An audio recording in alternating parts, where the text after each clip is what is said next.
นา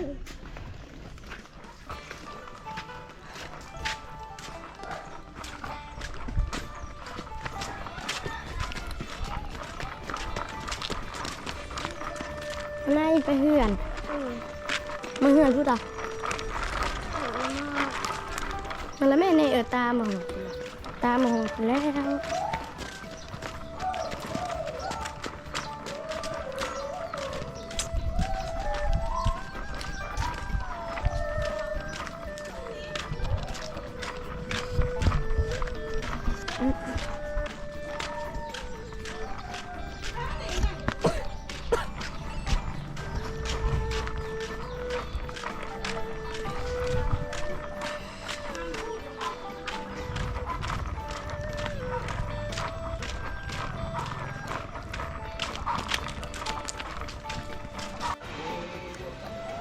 ผสมจะเอาได้ปลา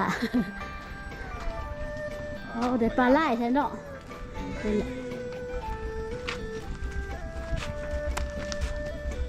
ซกยุ่กันเลยนี่น้ำปูผสม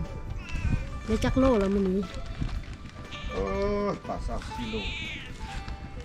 ได้มากซกตาธรรมชาตินี่เนาะ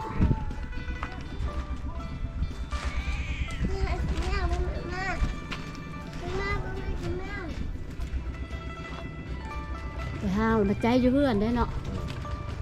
ส่งโซ่เอาส่งใส่มองเนี่ยอุปกรณ์โซ่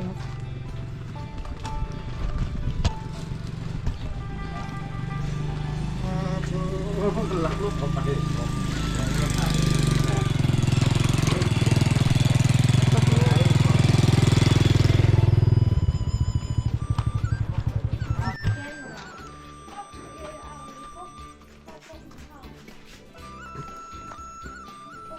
ส่วนมอนากับหม้อกับแอนตาเนาะกูเครื่อง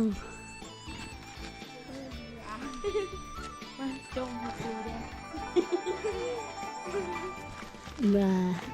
กูเครื่องเมื่อกันเลยนี่เตรียมมาบรรณา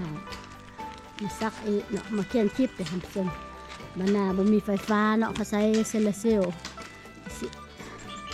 มันมีไฟคลิปต้องม้อยแล้วมีไฟฟ้าแหละทำส่ง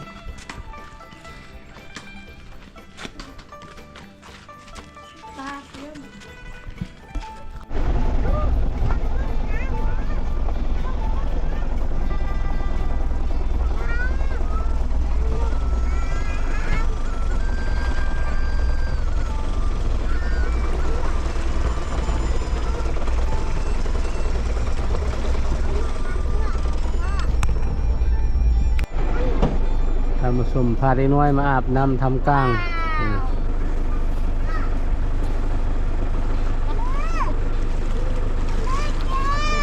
ส่งเนาะนี่ทางส่งโอนมาอาบน้ำอันนั้นกลางเย็นตาไปเนี่ยมูน่าดิ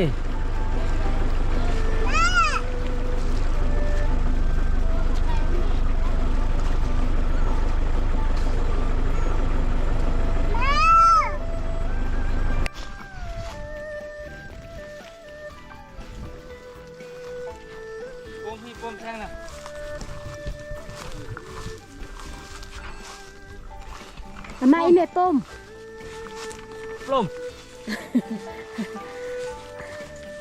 โอ้มันย่องมานั่มอ่ะมันน่ะมันย่องไปอ่ะให้เอ่ย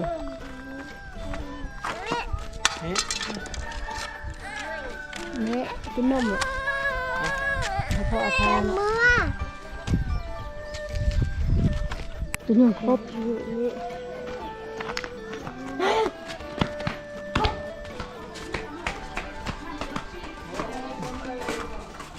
เจ้ากำลังแต่งแรงสุด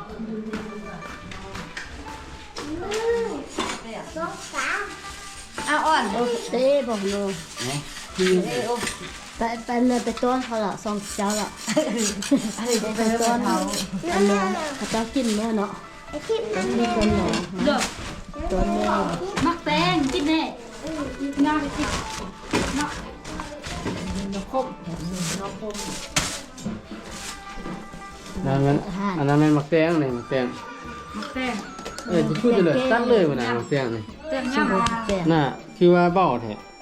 เจ เก๋ น่ะ เจละเนี่ยพูดอันเด็กเคียวอันเรื่องมันอ้อ อ่อนนี่เหรออ่อน เดี๋ยวนี้มักแตง ปอมแป้งใส่มะแป้งแก้เลยนะเอาไปซีคือเขาทำส้มบนนอกเมนูนี้มันมีไล่อันนี้ปุ่นอันนี้ สีเมืองเน่า แม่เฮ็ดอันนี้บ่ แม่นอก ปอกได้อันนั้น ซีเมือนเน่าซีเมือนเน่า สีเน่า ส้มโอโอ้ยโอ้ยเยอะเฮ้ยแม่เฮ็ดเอาตักเลยเหลือแล้ว แบบที่ นะจะไม่แย่งอ่อนตักแย่งหนูตักผักแย่งอันนี้เอาละไปสิ ตัวแป้งอาหารแรงสุด บ่เปลี่ยนมาเจ้าเดี๋ยวจิพักอันเดี๋ยวก็พักอันเดี๋ยวก็พักแล้วชิดอยู่ในเฟซจะดัง นั่นแหละคุณน่ะ ทำส้มอันนี้ลาบปลาอันนี้มันแกงปลานี่ปลาปล่อยหมอกไปซอกน้ำอูมา คือทางกลางมาสิมึงดู ลอง ท่งหมดเลยเอาหลายคนซิมึงดูหลวงพ่อทำพิธีเลยนี่ก็เนาะ เดี๋ยวแล้ววันนี้ ชิมมา Ừ. คุณรู้ใจบ่เป็ดไก่เนาะ แล้วเป็นยังไงค่ายหนัง เราสุกยังไง มามาว่าอึ้ง นี่วิธีเห็นลาบปลา ไว้ดิ เอามาชม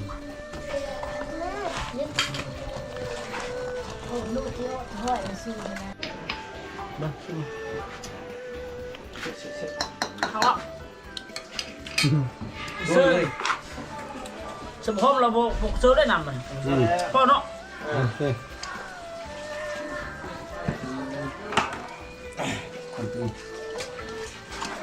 ลูกของหอมเป็นนางเนื้อขึ้นแล้ว หอมเงี้ยว